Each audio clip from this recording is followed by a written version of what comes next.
class of economics. Economics is an interesting subject which we are going to be looking at in details of A-level standard. Economics is done at A-level in Uganda or in Ugandan examinations.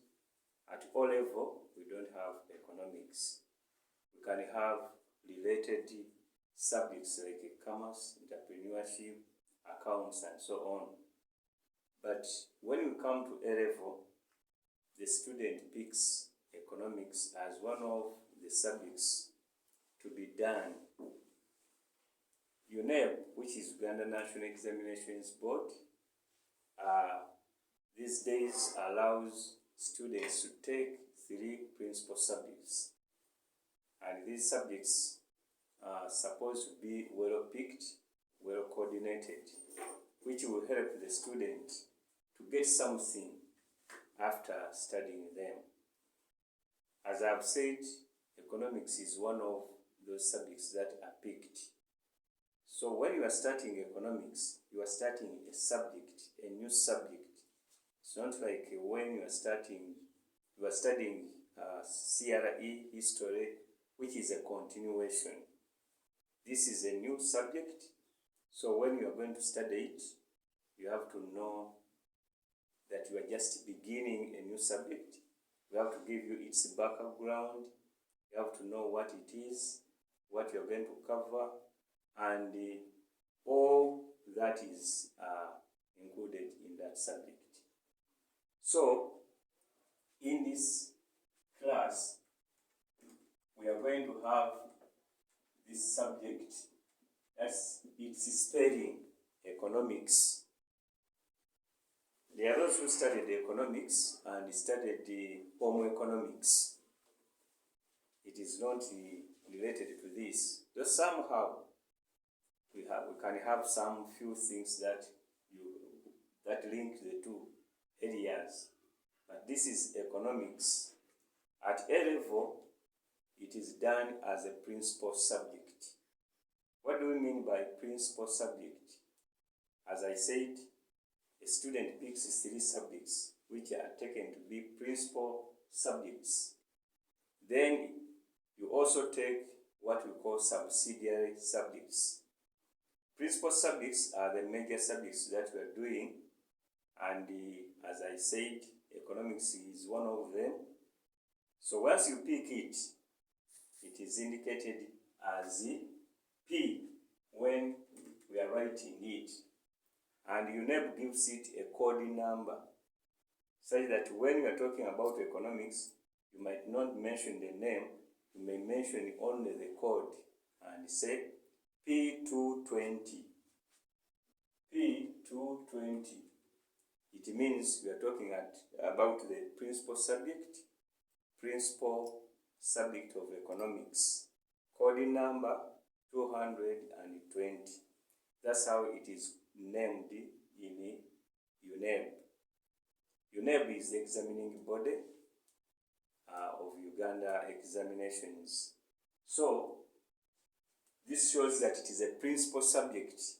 What do we mean by principal subject? It means that when you are going to study it, that very subject, when it comes to grading, for it is graded as A, B, C, D. So the scores must be following the A, B, C, D, E, O, and F. That is a principal subject. It differs from the subsidiary because the subsidiary is scored as grades of O-level, distinction 1, 2, credit, and so on. So the moment you have it principal, it means that it's a major subject. And therefore, you have to write it as P220. That is the UNEB code. You're going to sit exams, and in your papers, you're going to find P220. Economics has 2 papers. It has 2 papers. It has paper 1 and paper 2. So when you are writing economics, you say economics P220, and you stroke it with 1, or stroke it with the P222, meaning that this is paper 1, this is paper 2. Economics has 2 papers when we are doing it at the examination level. We do 2 papers, paper 1 and paper 2. Then after marking, they see the scores and they give you a grade.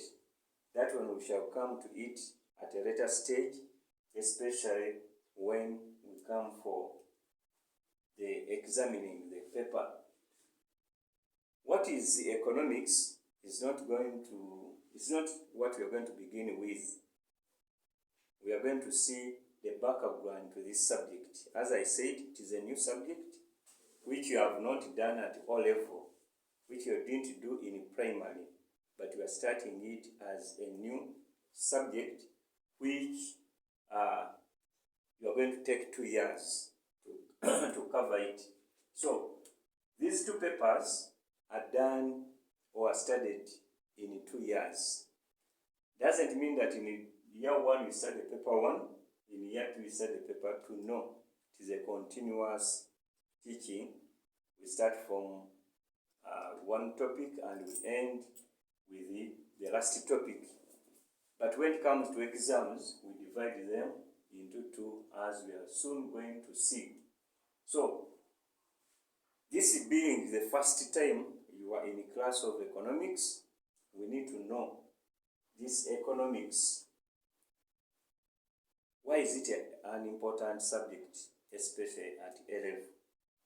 In Ugandan setting, we have realized, possibly it is even international, that economics is a very popular subject. Many students who go to A level would wish to do it. UNEP was is a good examining body which allowed students to be examined in 2 categories within economics. There are those who call scientists, and there are those who call the artists, those who do arts. So economics is a subject which you are going to find in both science and the arts. So you are going to find that it is done by those who are going to be even lawyers, who are going to be teachers, who are going to do arts-oriented fields. Then there are those who are going to be scientists. They are going to do science. They are going to be scientists, and they do economics. So before we go very far, we would wish to know economics is combined with which subjects to make an arts combination, because we call it a combination. Any 3 subjects that you are doing, they make up what we call a combination. So when you are in A level, they ask you, what is your combination? And you say, my combination is egg. My combination is egg. My combination is leg. What do they mean? It means you are doing history, economics, and geography. You are doing divinity, economics, and geography. You are doing literature, economics, and geography. Or you are doing history, economics, and divinity. So you are doing history, economics, divinity. If you are doing all these, or any one of these, you can't do all any one of these, you are in arts. The combination you have belongs to the arts. You are not a scientist. You are going to be a lawyer, you are going to be a business person, you are not in science. So economics is a subject you find that people who are going to be arts people are going to do that subject. And these are some of the combinations. These are not all, but they are some of the combinations. The arts or humanities plus languages, when you add their economics, it becomes a combination of arts. At the same time, you can do it as science, where UNEP will examine you for PEM.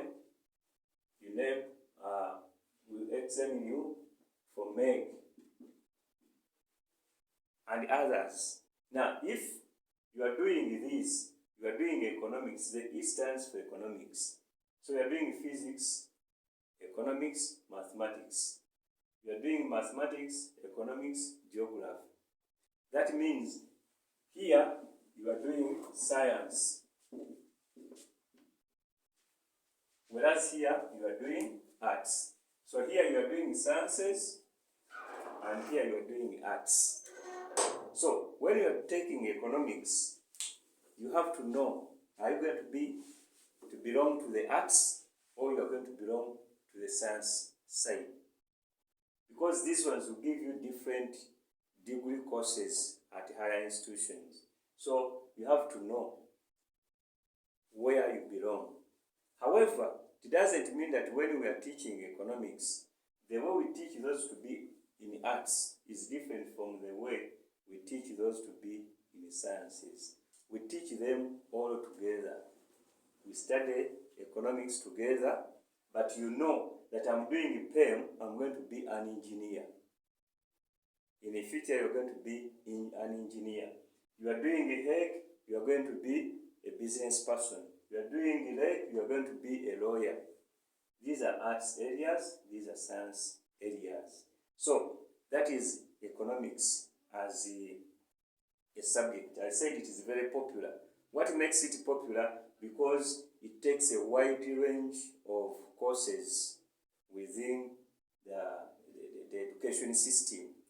And when you get out after studying, you are going to be involved in different activities. We did together economics, I'm a lawyer. We did together economics, you are an engineer, but you did economics. So why is it falling into these two areas? It is because it is very important. There is no way you can live without economics. Actually, even those who have not studied it, they practice economics. Economics is, we teachers, we call it a life subject. It is about life. There is no way you can dodge economics. There is no way you can say, I will die with economics. Even if you are a farmer, somehow you get somewhere and you need economics. Even if you're a lawyer. So everybody needs this subject, economics. That's why it is very popular, because it touches the lives of people in different capacities or different categories. Now, after knowing that economics is a science, at the same time it is an art, and we have said it is very popular. Economics has a wide range of employment opportunities. Once you study it and you master it, not just attending classes, but when you study and understand and really feel that you know it, you have a lot of opportunities for employment in different areas. Why? You find that this economics is required in all areas. If you are in medicine, soon you are going to get the definition of economics. But if you are in medicine, if you are in engineering, if you are in industry, if you are in agriculture,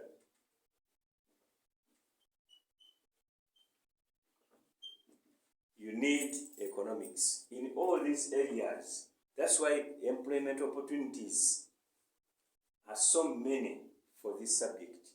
You are going to get somebody who has done economics at your level. After 5-6 years, you find him in a hospital. If he has done it up to third degree, he will be called a doctor. And you may think he's a medical doctor. He's in a hospital.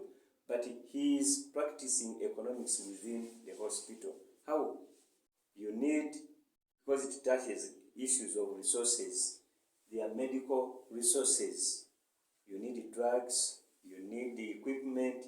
Now you have to know how to use this, how to buy and how to spend on these things in medicine, the drugs, how much should you spend, how do you use it, and so on. In engineering, you need machines, you need the materials. So all these require someone who knows economics, how he can use those things economically. Then industries also need economics because we have to look at costs of production, we have to look at the prices. So in industry, where you find that you need to sell, you need to produce, you need to look at the costs of production, then how much are you selling. Agriculture, the same. So economics is covering a wide range of areas, and that definitely means you have a lot of employment. That's why it is very popular, because economists can fall under all these categories of sectors. Now, economics is done for 2 years. That's something that you need to note. You are going to study economics for 2 years. I can't say minimum or maximum, but according to UNEB setting and the Ministry of Education in Uganda, it takes 2 years for you to complete the A-level syllabus. It takes 2 complete years. 2 years have 6 terms. Each year has 3 terms, because in Uganda we are using term system at A-level.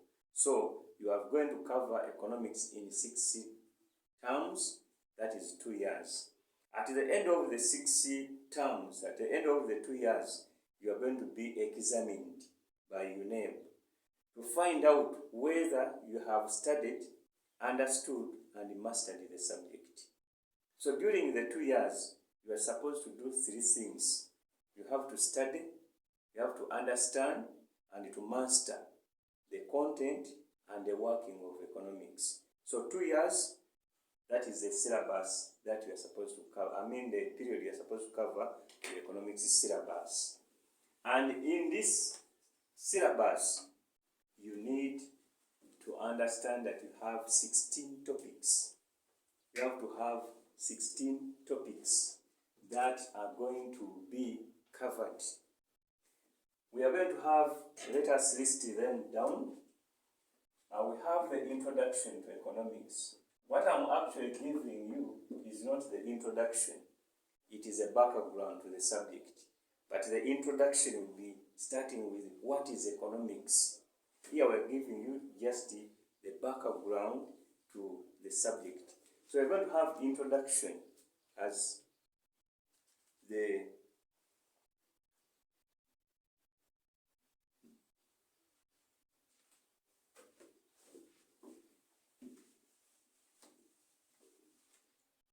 you are going to have the introduction.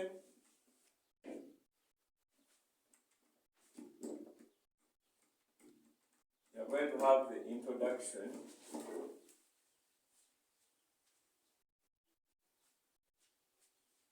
You are going to have the introduction as the first topic.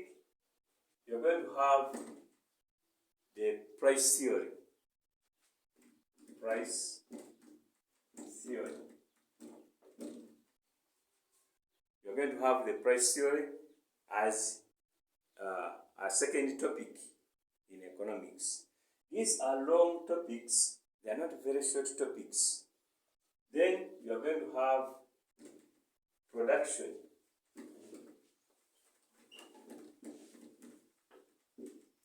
You're going to have production as another topic.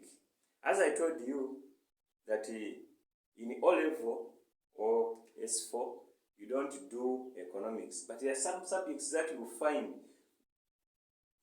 topics that you find in economics, which you might have done in 1 or 2 subjects at O-level. Production, you find it in commerce at O-level. Then you come here, you do the same, because we assume you have never done any of these. Economics is just a starting that topic, you are going to have national income.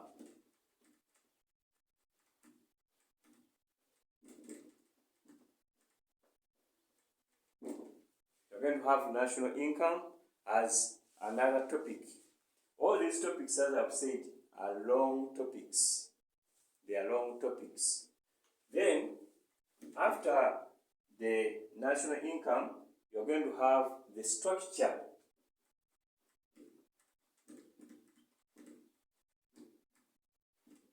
of Uganda's economy. The structure of Uganda's economy, where we look at how this economy in the country works, the principles of running the economy, how it organizes production, and so on. Then after the structure of Uganda's economy, you are going to study development economics. Let me summarize it as development economics. Development economics and as well as underdevelopment. Development economics to also look at the underdevelopment of this country, of Uganda. At the same time, how can we develop? It is also a long topic which you are going to cover. Then after that, we look at the development process. The development process and choice of development process. Strategies. So you are going to have that development process and choice of development strategies that you are going to use to develop, and the choice of development strategies.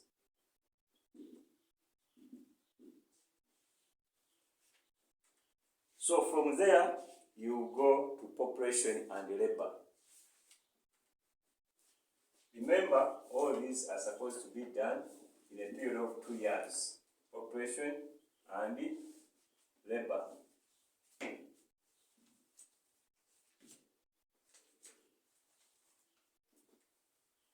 Population and labor. So, this one you're looking at the population of Uganda, how it is, the labor, how is the labor, what is the composition of labor, and how is its quality, and so on. So population and labor. Then from there, you're going to go to another topic called unemployment.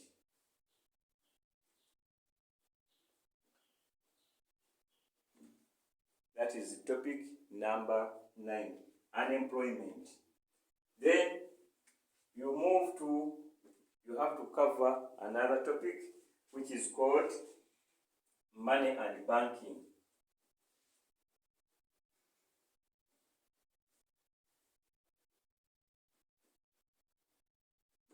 Money and banking, that's another topic that must be covered in the 2 years. Then after that,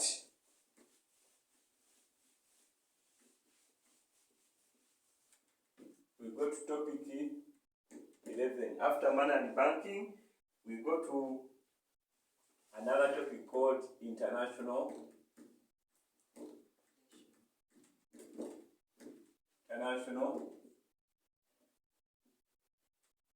trade. So you have to, anyway, you are supposed to cover after money and banking, so you have to cover, inflation. Then you go to topic 12, which will give you international trade. Then after that, we move to public finance.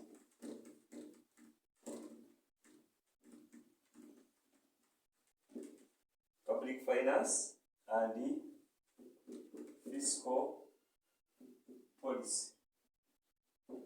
Public finance and the fiscal policy. So you start with the public the meaning, finish inflation, you go to international trade, you go to public finance. Public finance, if you are looking at the old books, not old, but those ones which we have been using, this one has been a smaller topic. Today, they have expanded it. Actually, examination of this topic in a wider way has started this year, 2022. That's when we have had the expanded area to be examined, public finance. As we are going to look at each of these topics, most of these topics you see, they have calculations. Today, public finance has so many calculations, like national income and others. So we have to know that public finance, taxes, public revenue, public expenditure, budgeting, public debt, all these must be covered under public finance. Then from there we go to development planning. Development planning. Now, development planning means that you are planning for the economy, the whole economy, and you have different types of planning. All that is covered under that topic. Then from there, we go to public enterprises and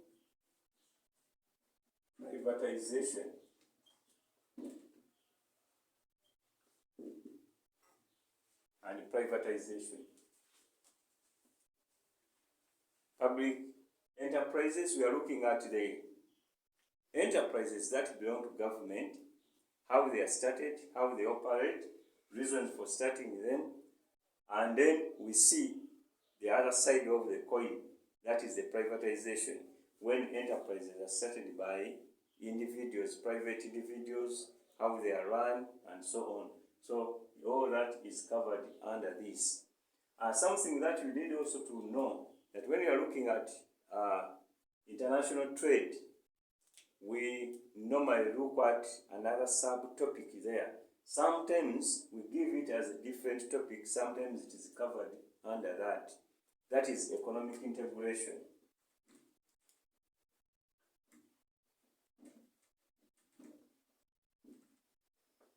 And in case of Uganda, we are looking at the integration of East African community.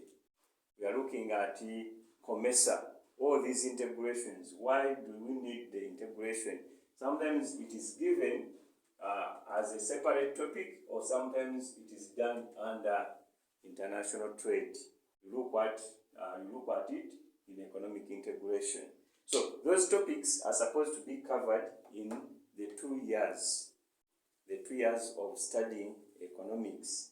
Now, it is important that as we look at this, we need to know what are you covering. Remember, I told you we are covering the syllabus in 2 years. We are covering the syllabus in 6 terms. And we are covering the syllabus in 18 months. 18 months, that is 3 terms. Each term we take it to have 3 months times 6, that makes 18 months. So we are covering this whole area we have listed in 2 years, in 6 terms, and in 18 months. So when you are going to study economics, you must know it is important to have a target, and you cannot have a target unless you know the period to achieve that target. So you want to pass economics, you have known the topics that we need to cover, and at the same time, you have to know how many terms do I have to cover these areas, these 16 topics. Some of you are going to do simple mathematics and say there are 16. That means each term, if there are 60 terms, each term we are going to cover around 3 topics.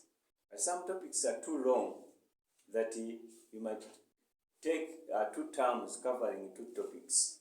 Some are longer than others. Now, having known that, we are going to look at another area. This area we're going to look at, in these 6 terms, in these 2 years, what are you to cover? Why are we doing this? Because of some difficulties here and there. You may find that term 1 was not studied. Why? There was COVID. Term 2 was not studied. There was COVID. But when it comes to exams, all these will be examined. The areas you are supposed to cover in those terms. That's why it is important to know that this COVID has affected us like this. This Ebola is affecting us like this. So I have to do a lot of personal effort, put in a lot of personal effort to cover the areas that were disrupted by these events. It might be those diseases, it might be a war, it might be anything that may disrupt the studying. But it is important to get to know that yes, I have to do A, B, C, D in this period. And exams will come. There are sometimes students say, but you never will know that there was Ebola. You never will know that there was COVID. So they will not set some of those topics. No. UNEB remains a standard organization which will set standard papers covering what is supposed to be covered in that period. So, to give you this background, it is to prepare you to know the task ahead, such that even if the teacher has not come, you know what you need to cover. Or even if the teacher is slow, you know how to cover up. Even if the teacher has become sick, you know what you are supposed to cover. So, we are going to look at outline what we are supposed to cover in each term. Because economics, as I told you, it is done in 2 years. The people handling the subject are well organized. They said, no, this being an interesting subject, popular subject, required, done by so many, we need to organize our presentation. The students must know they can read ahead, they can make a research, meaning that even if I come to class and I finish the lesson and there's some area that I've left behind, you definitely know that this one he has not covered it, but I need to cover it. So they organized something that you need to know, that in this term we cover this area. Now, when you look at S5 first term, when you have come in S5, what you cover first is what I've given you, the background. It is covered in Senior 5. They will not talk about what I'm talking about in Senior 6. You have to talk about it when you are just starting the year or the course. So what you have to do in first term is the introduction. You have to do the introduction and you have to do the price theory. In the first term, you do the introduction and you do the price theory. That's what you have to do in term 1. You make sure introduction is covered, price theory is covered. By the time you end Senior 5 term 1, you must have covered those 2 topics. Because it is a new subject, you cannot just rush with them. There are so many technical terms that you need to know, that you need to understand. So the speed at which we move in the first term is relatively slower than in other terms. Why? Because it is a new topic that is just beginning with you, and then you have to grasp the content, you have to grasp the terminologies in these subjects, and it may not be that easy for you to cover those areas when you are at a high speed. So the speed in the first term is usually low because they are just introducing new things to you which you are not used to. So in senior 5, term 2, you start production. And production is another long-term, long-term topic which you are going to cover. You have to study production. It has markets, you have factors of production, and these factors are explained in details, like we shall see as we go on. They are explained in details, those factors, factor payments, types of these factors of production, and how they help in production. You have to study the concepts of production, the costs of production, the revenue, then the cost, the revenue, and the product. What are you producing? What are you getting out of that? Then what cost did you incur when you are producing? These ones are called the principles of production. It's what you are looking at. What are you producing? After knowing what you are producing, you need to know what costs are you incurring. Then what price are you going to sell these products? So all those are in production. Then you look at the market structures, the environment under which you produce. Are you producing as a monopolist? Are you producing in competition? Are you producing with fewer competitors? All those are studied, and those ones have their terminologies: monopoly, monopolistic competition, perfect competition. You are going to look at oligopoly, and so on. All these are under production.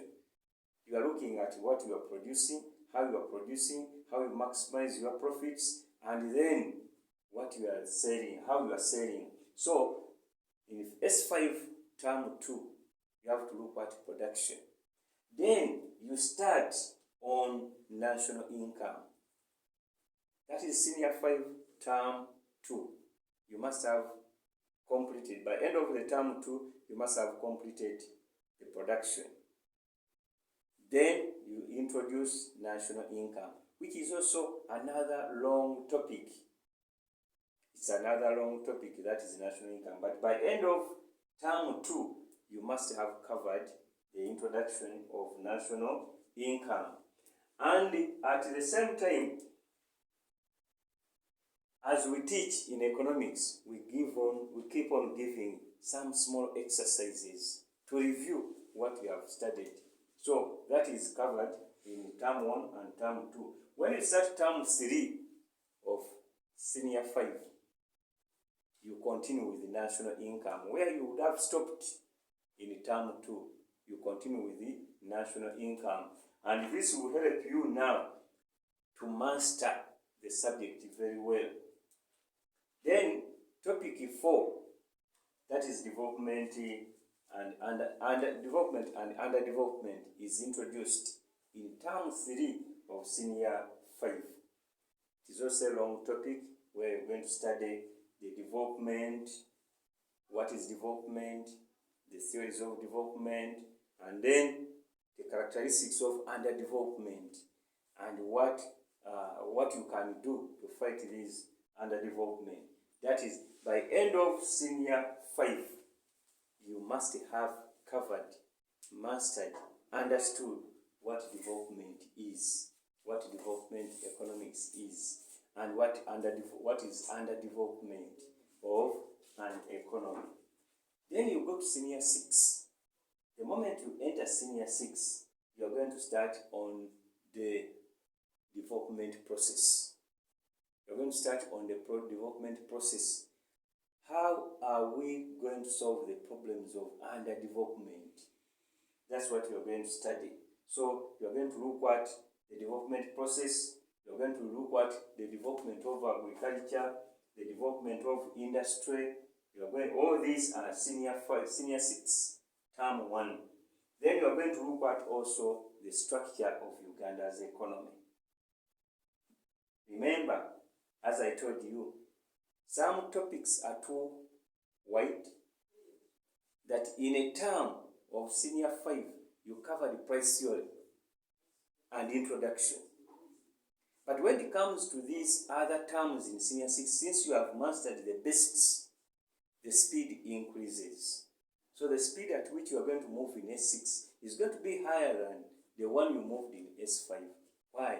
Because now you have mastered the principles and the theories and the terminologies of economics. So, yes, as I was saying, or as I can remind you, in senior 6, when we come to senior 6, I've told you that in term 1, we are supposed to be looking at the development process. The development process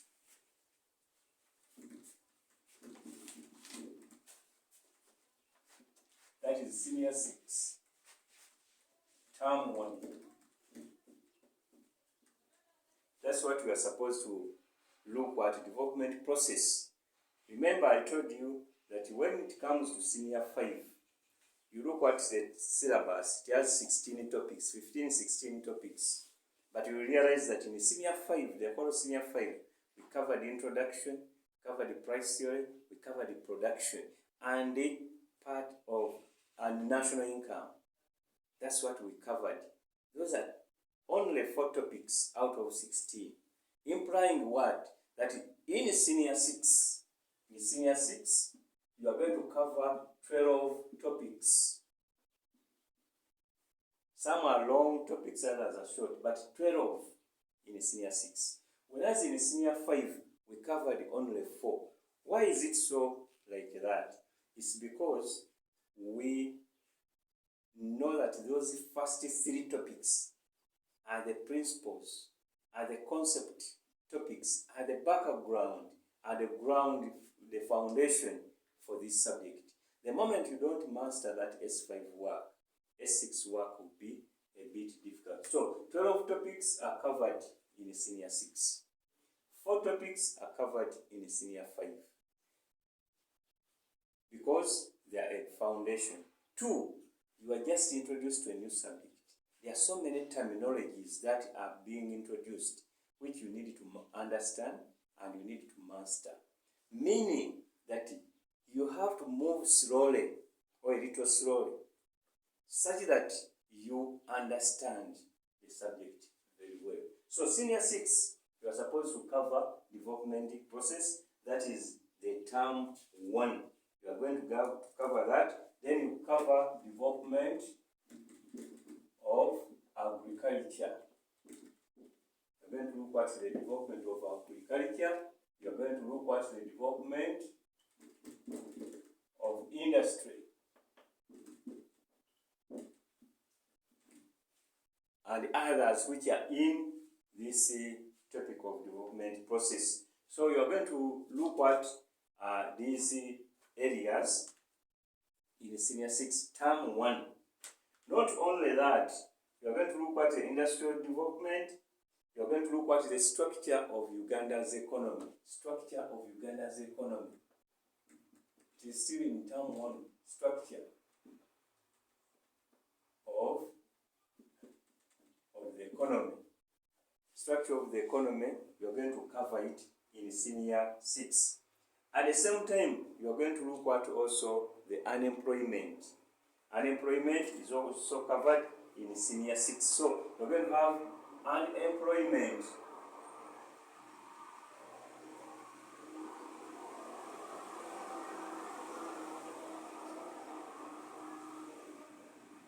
You are going to have unemployment in senior 6, term 1. So you realize that in senior 6, term 1, you have covered development process, structure of Uganda's economy, and the unemployment. and unemployment. So you are covering 3 topics in one term. Whereas in senior 5, you covered 3 topics in the whole of S5. So you realize that when it comes to senior 6, the speed of your reading, the speed of your understanding, and the speed of handling the subject must increase. If you move at the same speed, you may not finish the syllabus. So you go to senior 6. You go to senior 6, term 2. Senior 6, term 2. What are you supposed to cover in senior 6, term 2? What you are supposed to cover includes inflation, money banking and inflation, money and banking,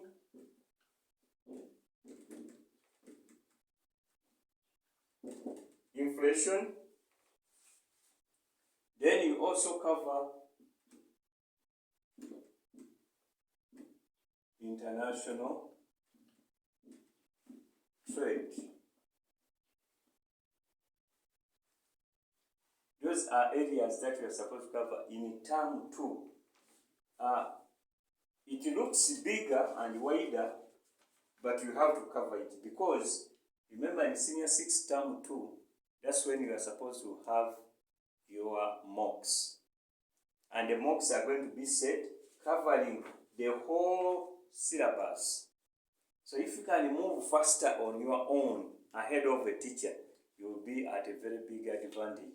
But in senior 6, these are areas that you are supposed to cover. Then when it comes to senior 6, term 3, you are now moving to term 3. You have finished term 2. Senior 6, term 3. You have to cover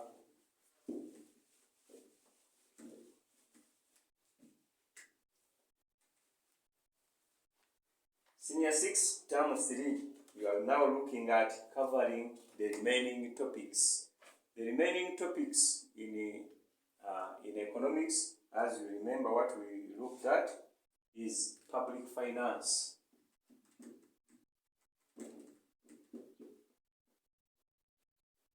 You're going to cover planning. You're going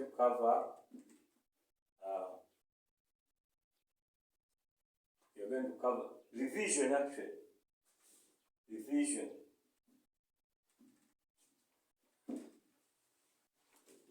You're going to do all the revision that is necessary. The revision that is necessary. Now you are revising the whole syllabus that is in 3rd term. Now when you look at this arrangement, it means that by the time you do your mocks, you are remaining with public finance and planning. Meaning, if you master the other subjects, the other topics, you'll be able to pass the mocks. That's what you have to know, that you'll be able to pass the mocks. But this is done in 3rd term, senior 6. So by the time you end senior 6, which is usually very short because it has the period of exams, so you have only those 2 topics to cover. And you cover them very fast. Why? Because you are going to sit exams and you start on the revision of your whole syllabus of the 2 years. Now, if you are going to look at the revision of the 2 years, it is quite a lot. And what do you have to look at in this revision? Though this one, the teacher must go on explaining or talking about them as you study. We are looking at now as you revise. We have known economics is 16 topics. It is studied continuously. When we are teaching economics, we don't teach it like history. Those who are doing history, you say, this is history paper 1, This is history paper 3, paper 6, and so on. And you study them separately. In economics, it is a continuous study. We don't separate these topics in papers.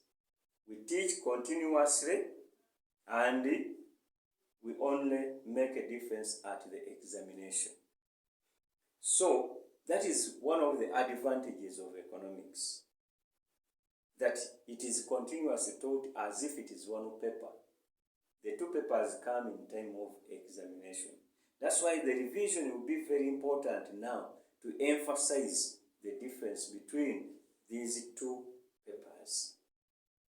So at this time, we want to see what is in paper 1. P221 and P222. Those are the papers that UNEP is going to examine at the end of the 2 years. But when you are studying, when we are teaching, we teach it as one continuous subject. We don't separate. Even those doing mathematics, you have paper 1 math, paper 1, 2 math. They are taught differently.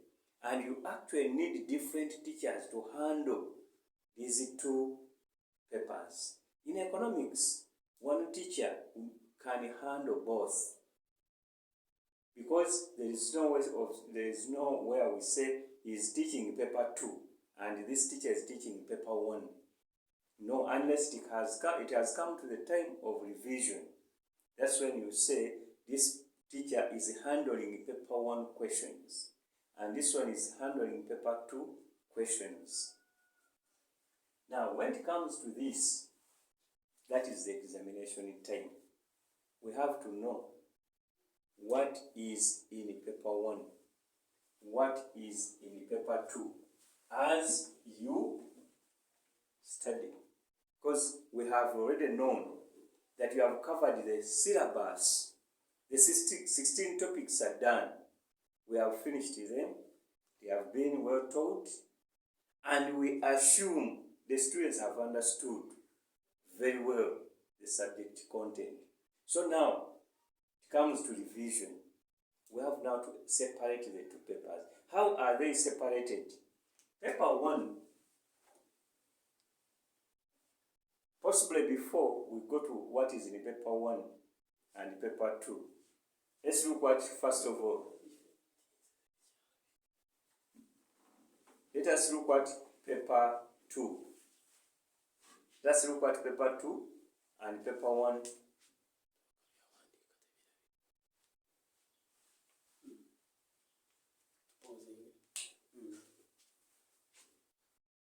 As I was saying, let us look at the composition of the paper. It's very important to know before we go to what is within that paper. Let us first see paper 1 to 20, paper P221. Before we look at what is within the paper, what is the structure of that paper. So we have section A. Section A. The paper has section A and section B. Section A has number 1, and this number 1 will be A, B, C, D, E. Those are the questions that we have. So when you go to economics, paper 1 or paper 2, the structure of the paper, this is how it is. And in most cases, when you look at these questions, it will be A1, 1A, it will have the Roman 1 and the Roman 2. In most cases, but it's not a rule. It can be only 1B or 1C. But in most cases, it is like this. So this is the structure of the paper. It must have section A and section B. Section A, as we have said, it has number 1 is the one which is in section A. We don't have section B, number 1. No. Number 1 is in section A. And we have said it runs from A, B, C, D up to E. And in most cases, but not a rule, A has Roman 1 and Roman 2. Meaning that if that paper is set and each question has Roman 1 and Roman 2, it means that number 1 has 10 questions that you need to answer in section A. But I said it's not a rule that there must be 2. They can ask you E when it is only 1 question, or B, it is 1 question. But in most cases, it is Roman 1, Roman 2. And Roman 3 is a rare occurrence. It is not usually there. So section A has number 1. So when you go to section B, that's where we shall find number 2. So section B has number 2 to 7. Number 2 to 7. What does it mean mathematically? You have 6 numbers in section B. In section A, you have the number 1. And possibly to emphasize that, it is a compulsory section. You must answer that question number 1. It is compulsory. Section A, when they say they are writing, they say, don't say number 1 is compulsory. They say section A is compulsory. You must do it. Then here you have number 1, 2 up to 7. And in that section, you choose any 4 questions. You choose any 4 questions. So section A is compulsory. Section B, you have 2 to 7, and you choose 4 questions. Meaning what? That section A has 20 marks. And section B has 80 marks, totaling to 100 marks. So each question here, they use the word carries equal marks. Yeah, each question carries equal marks. What is equal marks? Equal marks is 20.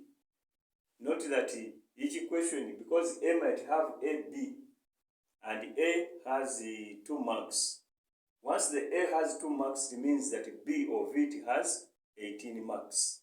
If A has 8 marks, B must have 12 marks. So each question has 20 marks. That's what they call equal marks. Note that each section has the same 10, 10. No. It is 2A, 2B, 20 marks. 6A, 6B. Sometimes they might not have even the A and B. It may be just one number, 20 marks. So this is compulsory. Then you choose any 4. So you choose, here you choose any 4. Or if I say 4, they say any 4. Choose any 4 questions. That's what you do. Choose any 4. You can answer 2, 3, 4, 5, or 7, 6, 2, and 3. Any 4, and you expect 80 marks. That is both paper 1 and paper 2. Even paper 2 has the same. The structure is the same. That's what you're going to find in the papers. That's how you enable sets. And marking, I will not say it requires so many points to get it right. The markers, the examiners will find out how they are going to mark. But what you have to know, the structure of our papers in economics is that we have sections A and B. Section A is one number, that is number 1. It has the other questions A to E. Then It has A to B, to E. Then section B has number 2 to number 7.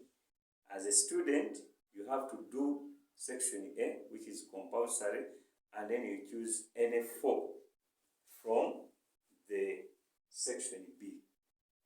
That is the structure of our papers. Now we are going to look at what is in paper 1, what is in paper 2. Because we have known that, we have already said that when you are teaching economics, it starts from topic 1 to end of the topic. It is taught as if it is one paper. Then the changes in paper 1 and 2 comes at the examination time. We have looked at the structure of each paper, section A, section B, and what you have, what marks you expect from each section. The instructions are very clear there. When you look at the instructions of our exams, that is economics, they will tell you illustrations and examples will add you more credit, not more marks, say more credit. I don't know what you call the credit, what you are going to call the credit, but you get the credit when you do the illustrations very well. So we are now looking at what is in paper 1. What is in economics? P221. What is the composition of this economics? This paper. We have seen the structure, now the composition. What do you expect to find in these questions? This paper. You are going to find principles and theories. And sometimes we even add on. It is basically academic paper. What do we mean by academic paper? You are reproducing almost what you read, what you studied, and what you mastered as a subject in economics while you are answering that paper. Here we are looking at the basic concepts. Do you understand the theories that were brought forward? Do you understand the principles on which economics works? Do you understand how these topics interrelate? The topics themselves, how they interrelate? How is population? How does population interrelate with the, say, money and banking, production? You have to understand those principles, how these topics operate. That's why we call it academic. Look at them, study them and see. But now when you look at the prices, the demand for commodities, for example, does population have anything to do with the demand? You are looking at the interrelationship of these topics that are taught. The principles, the theories, and interrelationship of the topics.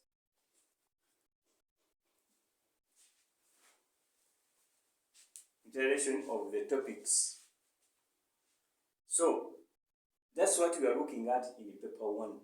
So, when you are answering, this is testing your ability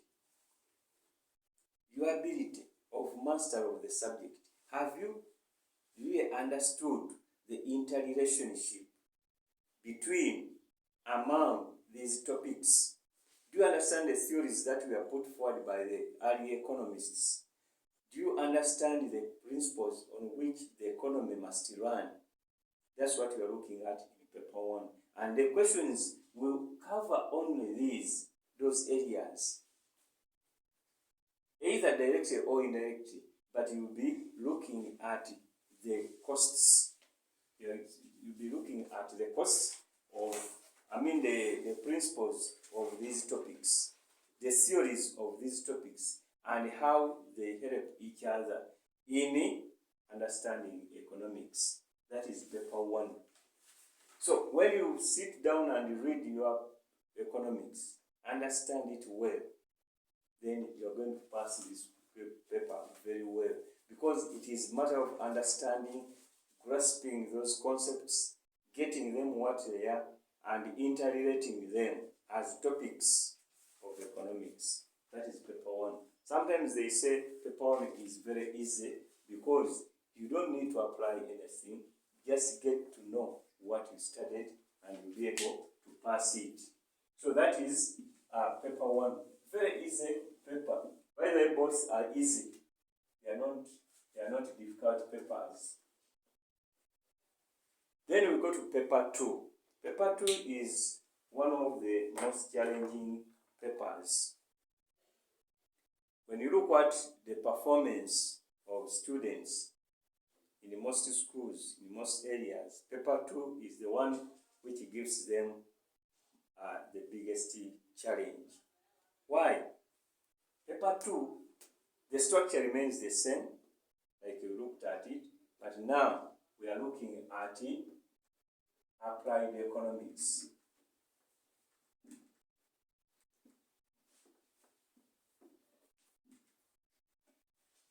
And it is in paper 2. Sorry. It is in paper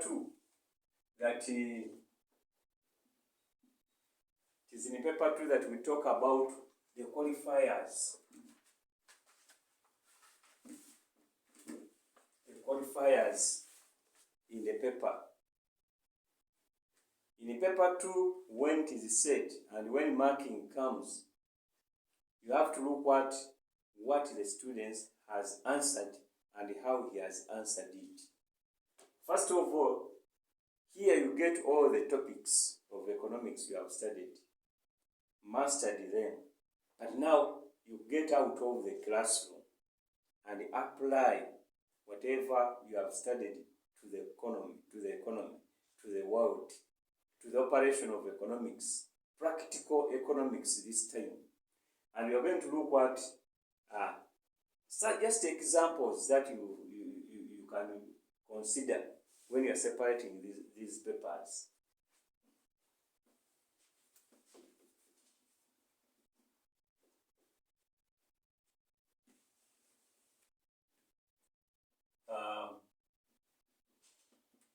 We are looking at a question, and this question is,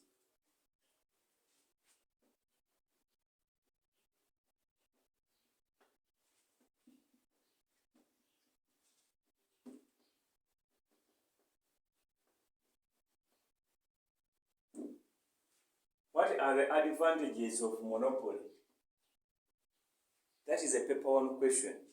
What are the advantages? You have studied monopoly under production, you know what monopoly is, what it does, and so on. What are the advantages? Actually, the best would be, we can leave it at that. What are the advantages of monopoly? That is a paper 1 question. It may be very difficult to find it in paper 2. But now when you get to, this is paper 1. When you go to paper 2, a similar question, but not the same question, will be asked. What have been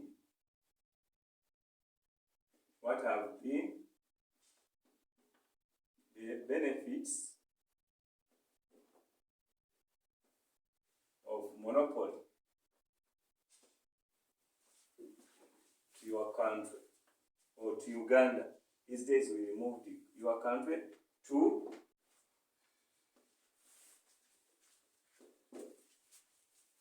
now. Here it was paper 1. Both questions are about monopoly. It is the same topic, monopoly, which you were taught in class very well, and you really understood what monopoly is. Now question comes in paper 1. Usually paper 1 is done in the morning when the exams are running, and afternoon is paper 2. So in the morning you find a question paper. What are the advantages of monopoly? You are not relating it to anywhere where you are living or in the country. It is, what are the advantages of monopoly? What did you study? what benefits do you see monopoly has when as a market structure? Now, paper 2 in the afternoon, you come across the same question, a similar question, not same, but a similar question from the same topic, monopoly. And they are saying, what have been the benefits of monopoly to Uganda? Meaning, now you get out of the class, take a monopoly outside, and look what practically how it has benefited the people in that economy. That is in Uganda. What benefits have people gained?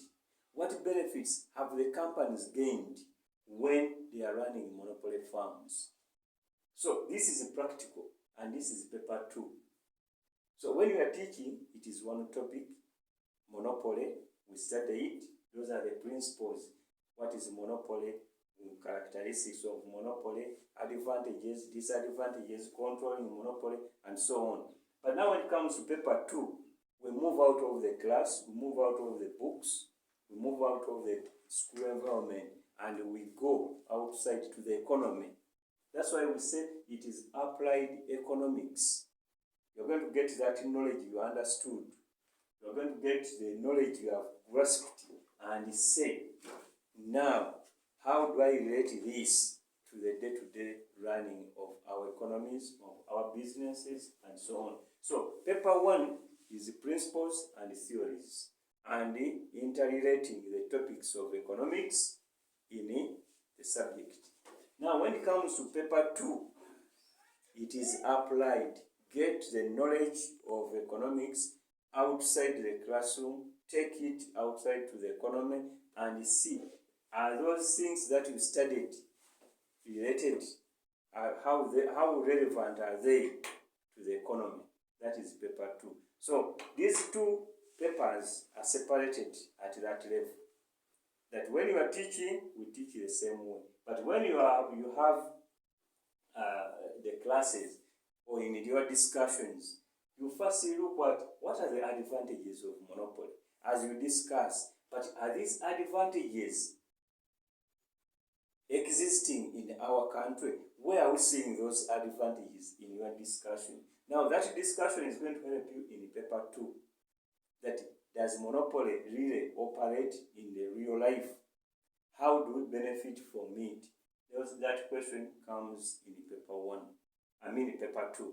Paper 1, principles and theories. Paper 2, applied economics. And as I said, many students find a big problem in handling paper 2.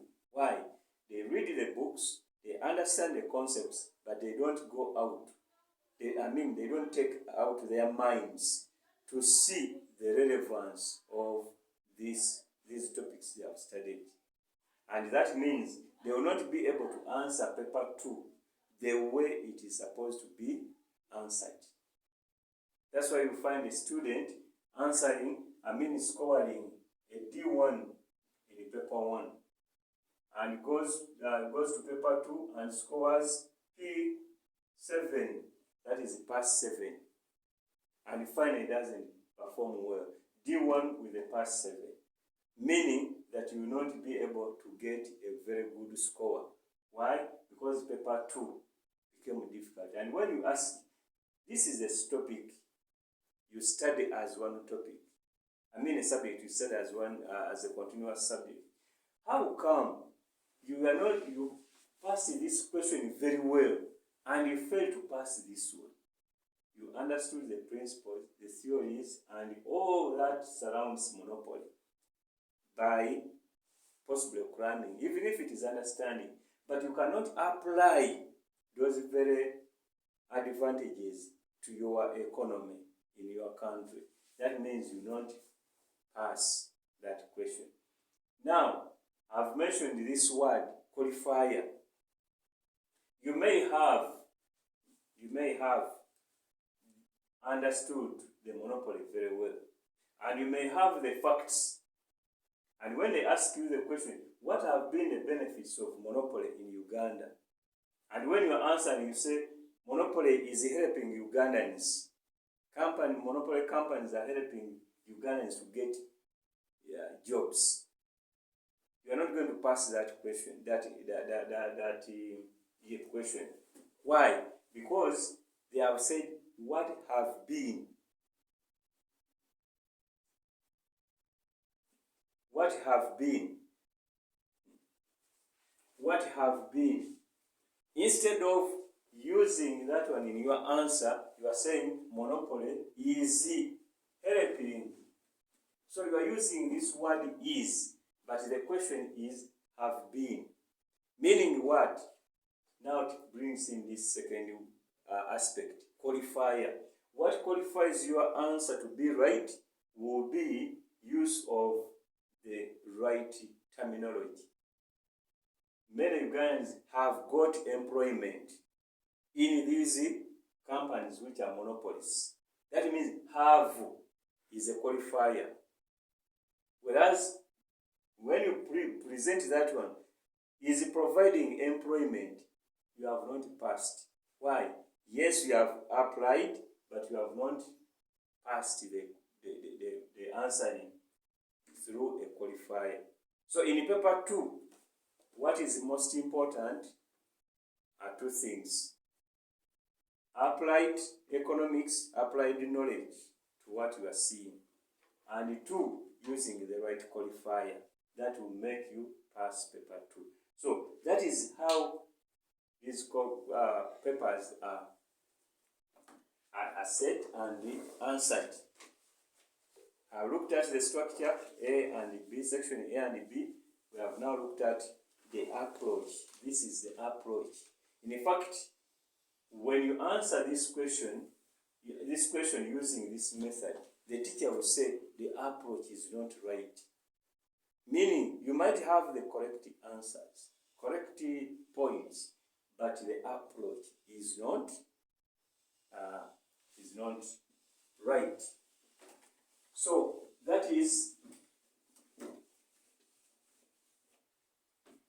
that's what we have for the structure, and that's what we have for the approach of paper 1.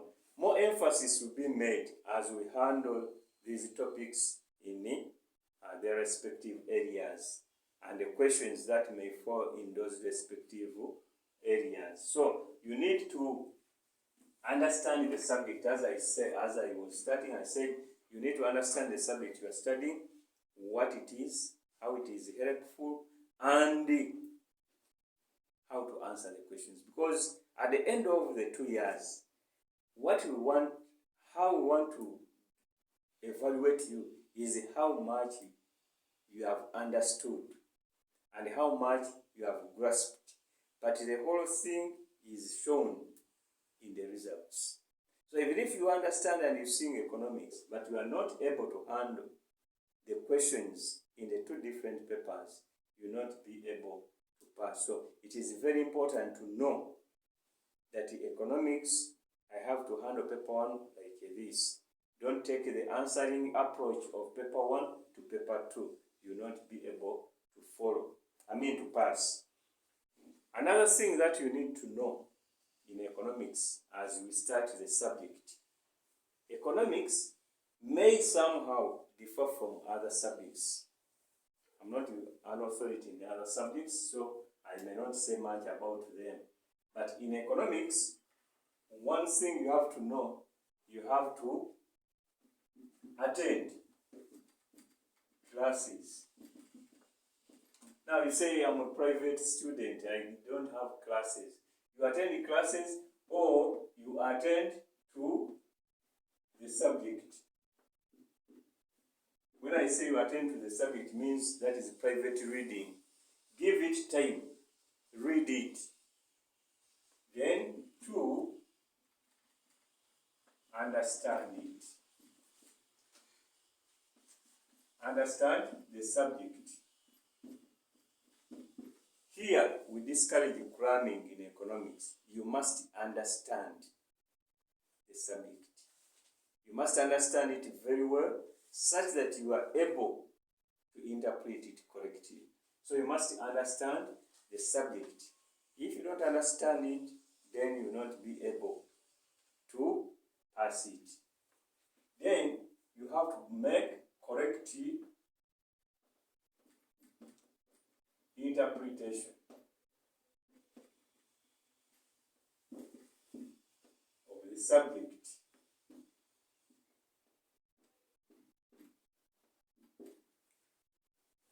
correct interpretation of the subject content. Sometimes the content is not as you read it. You must understand the interpretation. So, correct interpretation of what you say. And this goes even to the questions, what do they want? Here, what do they mean? So, if you are going to pass economics, you intend to pass economics, attend classes. If you have the classes, formal classes.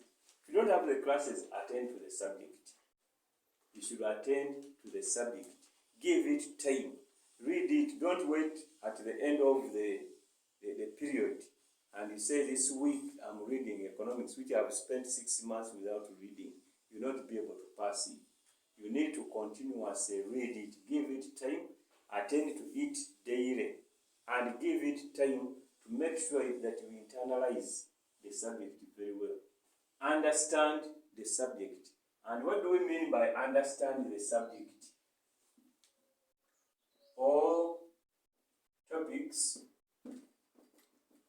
are interrelated. So there is no topic you say, let me spot this topic. No. Make sure you understand all the topics. All topics are interrelated. Understand all of them. Make sure these topics are in your head. Not cramming, but understanding what they are. That's when you'll be able to pass this economics at the end of the 2 years. Never cram in economics. Don't leave out some topics that topic is very hard, because in the future, after we have covered all the topics, we are going to look at the questions. That when you want to get the points from of economics on a question, you have to look at each topic which you have listed up there, which we listed. Each topic will provide for you an answer. You find answers from those topics. So don't spot that this topic is very hard for me, I left it behind. That means if you leave it behind, you'll not be able to get out to the points from that topic if a question is asked. And here I will just give a simple example, though you have not done economics for long. It is the first time you hear of economics. We have listed the topics. If you look at industry, say, what are the benefits? What are the industrial benefits?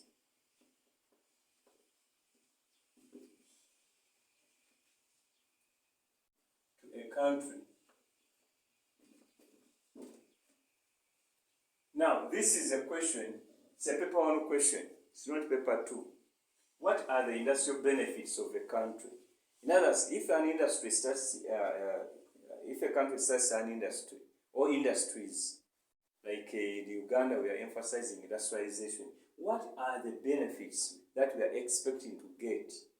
Now, if you know these topics, you have mastered them, I usually advise the students that what you have to do is to look at those topics and say, if industries have developed, what benefits can the economy realize or the people realize through prices? That is price theory. What is going to happen to production? What is going to happen to national income? What is going to happen to international trade? Now, these are just a few areas that those are just a few areas that we can look at. These are areas. So you are looking at the benefits of industrialization.